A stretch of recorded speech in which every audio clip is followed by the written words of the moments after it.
ఇప్పుడే జీ5 app download చేయండి. చూడండి మీ ఫేవరెట్ టీవీ షోస్ ఎప్పుడైనా ఎక్కడైనా. మనోహరి, మీరిక్కడేం చేస్తున్నారు? ఇంటి దగ్గర వస్తావా అంటే వాడి మొహం కూడా చూడలేను, చూసి ఆవేశాన్ని ఆపుకోలేను అన్నావు. అసలు స్టేషన్ దరిదాపుల్లో కూడా రాలేను అన్నావు. ఆరు చావు కోరుకున్నదెవరో ఇప్పటికైనా చెప్పమని నిలదీయడానికి వచ్చాను. మరి వాడు చెప్పాల్సిన అవసరం లేదు మేడం. ఎవరో తెలిసే ఒక పెద్ద ఆధారమే దొరికింది.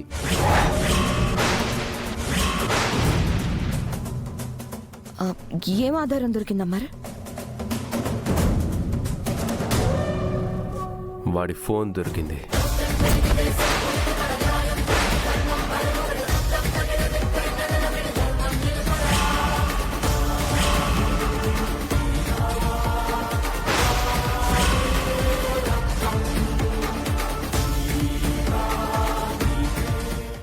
జీ5 యాప్ డౌన్లోడ్ చేసి అన్ని ఎపిసోడ్స్ పూర్తి ఉచితంగా చూడండి.